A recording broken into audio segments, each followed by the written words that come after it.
আজকে দুপুরে কি কি রান্না করব বন্ধুরা? আর এই তো দেখো সবকিছু এখন গুছিয়ে নিলাম। আজকে রান্না করব চিংড়ি মাছ দিয়ে লাউ রান্না করব আর লাউর চিকলা ভাজি করব। আর এইভাবে লাউর চিকলা তোমরা কারা কারা ভাজি করে খেয়েছো কমেন্ট করে বলবে। আমার কাছে কিন্তু লাউর চিকলা ভাজি খুবই মজা লাগে। আর রান্না করব আম দিয়ে ডাল। আর এই গরমে কিন্তু পাতলা ডাল আম দিয়ে রান্না করলে খুবই লোভনীয় মজার একটি খাবার। আর কাতলা মাছ রান্না করব। কাতলা মাছটাকে আগে আমি লবণ দিয়ে মাখিয়ে রাখবো কিছুক্ষণের জন্য, তাহলে ভালো হয়, ধুইতে পরিষ্কার হয় আর মাছের ভিতরে লবণটা ঢোকে। আর এখন এই তো দেখো সবকিছু কেটে এখন ধুয়ে পরিষ্কার করে নিব। কাটা হয়ে গেছে, এখন ধুয়ে পরিষ্কার করে এই তো এসে পড়লাম রান্না করতে। প্রথমে আমি ডাল বসিয়ে দিলাম আর পেঁয়াজ কাঁচামরিচ লবণ দিয়ে হলুদ দিয়ে ডাল বসিয়ে দিলাম। এইদিকে আমার দেখো লাউয়ের চিকলা ভাজিটা হয়ে গেছে। আর এইদিকে আমার দেখো আমি লাউটাকে রান্না করতে বসিয়ে দিয়েছি এখন। আর চিংড়ি মাছ দিয়ে লাউ দিয়ে কিন্তু খুবই মজার একটি খাবার। এই গরমে কিন্তু শাকসবজি আমাদের শরীরের জন্য খুবই উপকারী একটি জিনিস। শাকসবজি মাছ এগুলো খুবই ভালো হয় খেতে খেলে। আর এই তো এখন আমি লাউটা বসিয়ে দিলাম, মশলাটা কষানো হয়ে গেছে। আর আজকে আমি লাউটা একটু বড় বড় সাইজ করে কেটেছি। আর বড় বড় সাইজ করে কিন্তু লাউ কাটলে খেতে খুবই মজা হয় বন্ধুরা, তোমরা একদিন ট্রাই করে দেখতে পারো।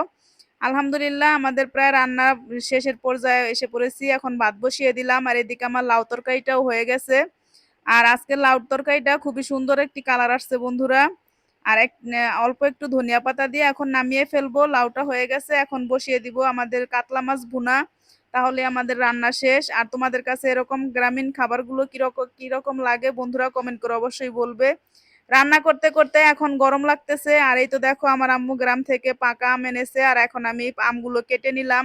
আর এই আমগুলো কিন্তু বিষমুক্ত, একদম গ্রামীণ আম। আর এই আমগুলো খেতে খুবই মজা হয় বন্ধুরা।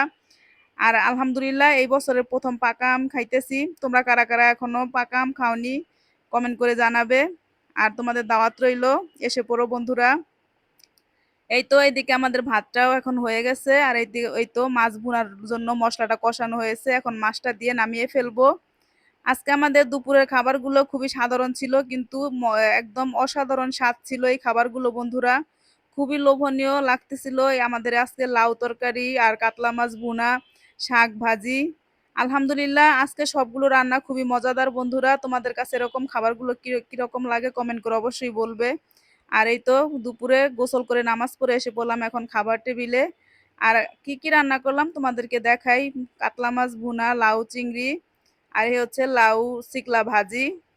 আলহামদুলিল্লাহ এখন ভাত খাবো, শাক ভাজি ডাল।